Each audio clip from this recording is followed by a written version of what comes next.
Salut les crypto-fans, c'est Monsieur TK.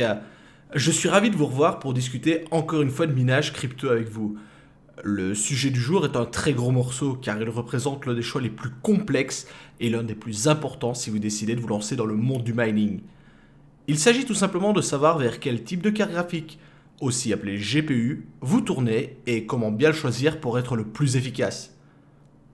Vu qu'il s'agit d'un des points les plus importants du monde du minage, je vais découper cette vidéo en plusieurs parties afin de ne pas avoir une vidéo trop longue au risque d'en perdre certains en cours de route.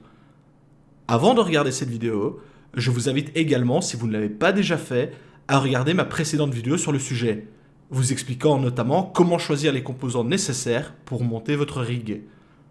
En effet, dans cette précédente vidéo, je touche déjà quelques mots sur le choix des GPU et je vais donc y faire quelques références. Bref, si tu hésitais encore sur le choix des cartes graphiques et vers quel modèle te tourner, tu es au bon endroit.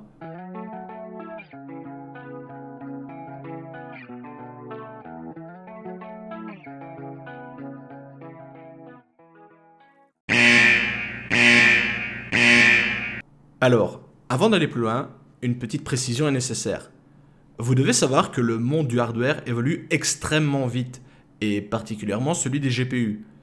Il n'est pas rare de voir les générations s'enchaîner relativement vite et un modèle haut de gamme de maintenant pourrait être équivalent au modèle moyen de gamme de la génération suivante. Au moment du tournage de cette vidéo, nous sommes en février 2019. Les infos dont je vais vous parler ici restent d'actualité car ne concernant pas une génération de cartes spécifique. Elles restent donc valables au cours du temps, mais si vous regardez cette vidéo fin 2019, il y aura probablement de nouveaux GPU sortis à prendre en compte dans votre réflexion. Bon, il faut bien débuter par quelque part, alors commençons premièrement par le choix de la puce graphique qui va résoudre les calculs de minage. Deux choix possibles, AMD ou Nvidia. Bon, jusque-là c'est relativement simple car il n'y a que deux choix possibles. De manière générale, les GPU AMD sont généralement moins chers et moins énergivores que leurs homologues Nvidia. Mais la contrepartie est qu'ils sont moins polyvalents et nécessitent quelques retouches pour être plus efficaces. En disant cela, j'imagine que j'ai déjà la moitié des spectateurs qui veut ma mort et qui va me dire que je n'y connais rien. Mais continuons, vous allez voir. Pourquoi avoir insinué cela ? Tout simplement car les GPU AMD ne sont pas plug and play.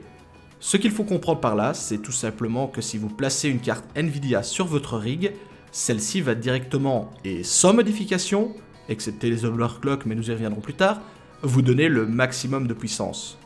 Chez AMD, c'est un peu plus complexe, notamment si l'on reste dans la gamme des RX, les Vega étant un peu à part. Pour obtenir toute la puissance de votre carte chez AMD, il va falloir bidouiller un petit peu. Attention, rien d'insurmontable, mais c'est à prendre en compte, notamment si vous débutez totalement là-dedans. Type de mémoire, BIOS custom et j'en passe feront leur partie de votre quotidien. Mais une fois ces termes connus et familiers, vous obtiendrez l'un des meilleurs rapports prix d'achat puissance de hache du marché. J'aborderai ces termes plus loin dans la seconde vidéo, donc ne vous inquiétez pas, nous allons en reparler. Mais d'abord, il reste encore beaucoup de points importants à voir avant de s'y intéresser. Bref, AMD ou Nvidia, cela va principalement dépendre du budget que vous souhaitez allouer à votre machine. Dernière précision, il est possible de mélanger AMD et Nvidia sur un même rig, mais cela complexifie grandement la gestion de celui-ci. Je vous conseille vraiment par facilité de choisir une marque ou l'autre. Si les deux marques vous intéressent, le mieux est encore de monter deux rigs distincts. Si vous avez vu ma précédente vidéo, vous devez avoir compris que AMD et Nvidia sont simplement des fabricants de puces graphiques. La mise en place de celle-ci est laissée aux différents constructeurs que sont Asus, MSI, EVGA, etc. Ce qu'il faut comprendre ici, c'est que hormis quelques modifications des fréquences d'usine et du système de refroidissement et d'alimentation, la puce derrière reste la même. Si vous achetez une RX 580 de chez Asus, la puce est identique chez MSI et chez les autres constructeurs. Il en va de même pour les différents modèles Nvidia. Il n'y a donc aucun problème de comparer et placer ensemble des cartes avec des puces identiques, même si les constructeurs sont différents. Il est par contre plus difficile de comparer des cartes de gamme différentes, par exemple une RX 560 et 580, et pire encore, une carte RX 580 et une GTX 1070 de chez Nvidia, les puces n'étant pas du tout les mêmes. Bref, que vous soyez plutôt Asus, plutôt MSI ou plutôt n'importe quoi, du moment que les puces sont identiques, les puissances de hash le seront aussi, à 1 ou 2% près. Reconnaître et savoir déterminer la génération d'une carte graphique est extrêmement important.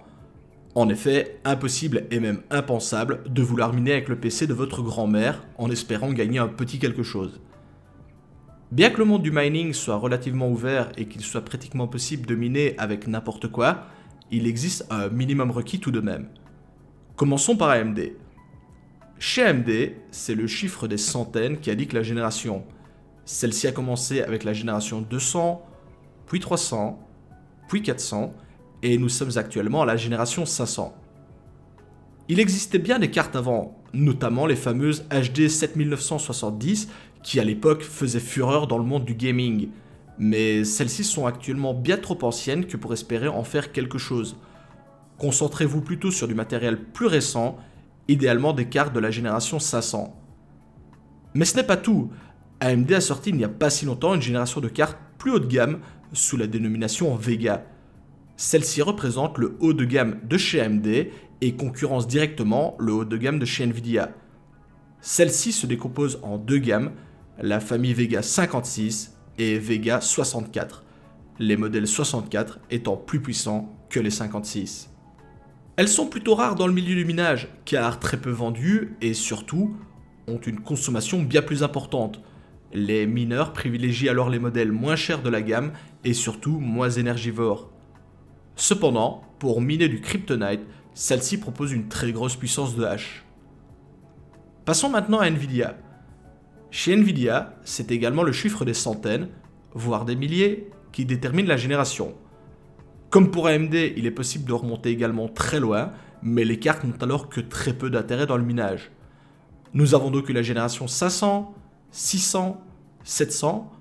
Pour une raison inconnue, Nvidia a sauté la génération 800 pour revenir à 900 et 1000, et même maintenant 2000. Je fais abstraction des rumeurs de la future GTX 1660, car je n'ai pas encore suffisamment d'infos sur celle-ci pour le moment. Comme pour AMD, privilégiez si possible des modèles récents, idéalement de la génération 1000.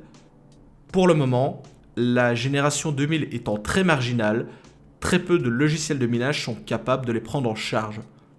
Cependant, quand c'est le cas, les performances explosent totalement. C'est donc un pari à prendre car en choisissant une génération 2000, pour le moment, vous ne pourrez miner que quelques algorithmes, là où la génération 1000 peut pratiquement miner tout et n'importe quoi. Dans les deux cas, plus votre modèle sera récent, plus celui-ci aura de puissance et pourra donc miner plus de coins. Vous avez réussi à déterminer la génération de cartes qui vous intéresse? Super! Alors maintenant passons au modèle, ou plutôt à la gamme à laquelle nous avons affaire. Ici, que l'on soit AMD ou Nvidia, le principe est le même et c'est le chiffre des dizaines qui indique la gamme et donc la puissance de votre GPU. Plus celui-ci est élevé, plus votre carte aura une puissance de hash importante. Attention, il est possible de comparer des modèles Nvidia et AMD entre eux, cependant, les chiffres ne correspondent pas. Une RX 580 n'est pas du tout l'égale d'une GTX 1080. La RX 580 étant plus ou moins comparable à une GTX 1060. En quelques mots, la gamme 50 représente l'entrée de gamme. Très peu énergivore, mais avec le strict minimum en termes de puissance de hash. La gamme 60 représente le bas de gamme. Ici, ne voyez rien de péjoratif dans le terme bas de gamme, il indique simplement le bas du classement, aucun lien avec la qualité de celui-ci. 70 correspond au milieu de gamme et offre déjà de très bonnes perfs, notamment chez Nvidia où la GTX 1070 est la carte ayant l'un des meilleurs rapports performance-prix en sortie de boîte. La gamme 80 correspond au haut de gamme, vous obtenez ici la puissance maximale, en contrepartie la conso électrique sera également plus importante. Pour la gamme Vega, celle-ci vient se situer juste au-dessus de la RX 580 et correspond plus ou moins à la gamme GTX 1070 et 1080 de chez Nvidia. Petite particularité chez Nvidia, ceux-ci ont également ajouté de nouvelles cartes en cours de route sous la dénomination TI. Il s'agit ni plus ni moins que de modèles boostés qui offrent des performances supérieures à ce que la carte d'origine ne propose. Par exemple, une GTX 1070 Ti propose des performances proches d'une GTX 1080 pour un prix moins élevé. Si vous trouvez un modèle TI au prix d'un modèle non TI, foncez, les performances n'en seront que plus élevées. Si le prix n'est pas un problème pour vous, alors dirigez-vous vers une GTX 1080 Ti. Vous aurez alors le maximum de puissance possible sur pratiquement tous les algorithmes du moment. Bref, vous l'aurez compris, plus le modèle est haut de gamme, plus votre puissance de hash sera élevée, mais également votre consommation électrique ainsi que le prix pour votre portefeuille. Cependant, considérer une carte graphique uniquement à sa puce graphique est un peu limitant. Certes, elle joue une place prépondérante dans le choix, mais il faut également prendre en compte d'autres caractéristiques que nous allons aborder plus tard. En 2017, avec l'arrivée massive de nouveaux mineurs, prêts à prendre la route de ce nouvel Eldorado, Nvidia et AMD ont eu l'idée de proposer des modèles de cartes graphiques spécialement dédiés aux mineurs. Ceux-ci portent une dénomination différente des cartes graphiques traditionnelles car elles présentent quelques différences. Au menu, retrait des sorties vidéo à l'arrière des GPU qui sont inutiles pour les mineurs, garantie de 6 mois à 1 an maximum au lieu des 2 ans habituels, et surtout, prix plus faible que les autres modèles. Mais alors, pourquoi ne pas foncer là-dessus si le prix est plus bas ? Premièrement, car ce genre de modèle est pratiquement invendable par la suite. En effet, l'absence de sortie vidéo vous empêche de revendre la carte aux gamers PC, ce qui limite énormément le nombre d'acheteurs potentiels. De plus, la diminution du temps de garantie est énorme. Gagner 50 € sur le prix de la carte, mais perdre 1 an et demi sur la garantie est pour moi inconcevable.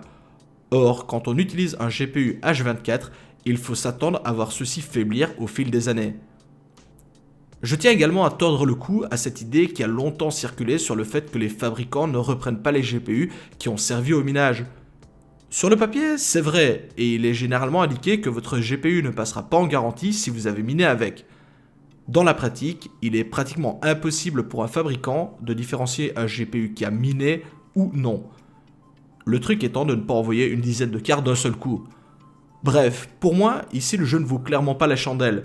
Hormis réduction monstre ou marché de l'occasion favorable, j'ai toujours privilégié les GPU classiques au cas où je devrais revendre une partie du matériel un jour ou l'autre.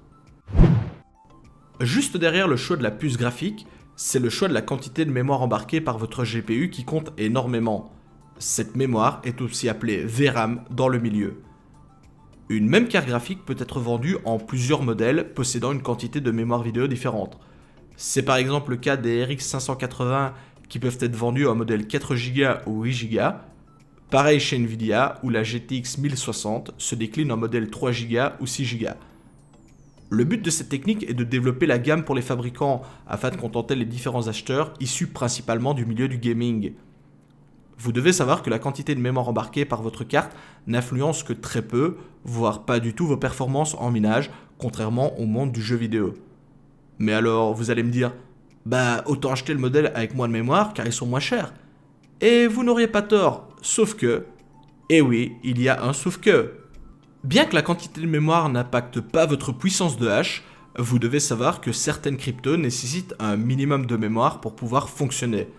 C'est notamment le cas des différentes cryptos sous l'algorithme EtherHash, dont le plus célèbre n'est autre que l'Ether. Pour faire simple et ne pas perdre les spectateurs débutants, quand vous minez de l'EtherHash, qui est l'algorithme de l'Ether, votre carte graphique doit charger dans sa mémoire un petit fichier appelé DAG. Le DAG devient de plus en plus gros au fil du temps et nécessite donc de plus en plus de place dans la mémoire de votre carte graphique pour être chargé. Si le DAG est plus gros que la quantité de mémoire de votre carte, alors il est impossible de miner la crypto désirée. J'ai pris l'exemple de l'Ether car comme il est l'une des plus grosses cryptos sous EtherHash, c'est lui qui possède l'un des plus gros DAG. Et actuellement, il nécessite pratiquement 3 Go d'espace de stockage pour être chargé dans la carte. Autrement dit, dans peu de temps, les cartes possédant uniquement 3 Go de VRAM seront dépassées et il ne sera plus possible pour elles de miner de l'Ether. Ah oui, Je le précise quand même, mais le DAC doit être chargé dans chaque carte graphique. Les mémoires ne s'additionnent pas, donc si votre souhait était de miner de l'Ether, assurez-vous que votre carte possède plus de 3 Go de stockage. Je vous mets également en description un site qui permet de voir en temps réel l'évolution des tailles des différents DAG afin de vous faire votre propre avis et voir ce qu'il est possible de miner pour vous. Pour le reste des autres algorithmes et autres cryptos, la quantité de mémoire est nettement moins pénalisante et les modèles avec 2 voire même 1 Go permettent d'en miner. Attention, comme d'habitude, je n'ai pas dit que comme elles pouvaient en miner, forcément elles étaient rentables. Vous commencez à en avoir l'habitude, mais je préfère toujours le préciser. Bon, je pense que je vais m'arrêter ici pour la première partie de cette série de vidéos dédiée au choix de vos cartes graphiques. En effet, grâce à cette première partie, j'ai posé de bonnes bases pour pouvoir attaquer la seconde partie bien plus technique. Et vu que la suite est un gros morceau, je ne voudrais pas tourner qu'une seule vidéo très longue et perdre pas mal d'entre vous rebutés par une vidéo de 30 ou 40 minutes, chose que je comprendrais parfaitement. En effet, nous allons y parler des différents types de VRAM et de leur influence sur votre hash rate, de la mémoire DDR5X des GTX 1080 et 1080 Ti très particulières, mais qui bien apprivoisées font des merveilles, des différents types de ventilation, des BIOS d'origine et BIOS custom, et bien d'autres. La liste est encore longue. Bref, vous l'aurez compris, la suite est encore énorme et l'on va vraiment pénétrer au cœur de vos GPU. En attendant, j'espère que cette vidéo vous aura plu et vous aura donné envie d'en apprendre plus sur le sujet. Pour ma part, je reste toujours dispo pour vous répondre en commentaire et également sur mon Twitter et Discord. Je vous dis à la prochaine et à bientôt les crypto-fans.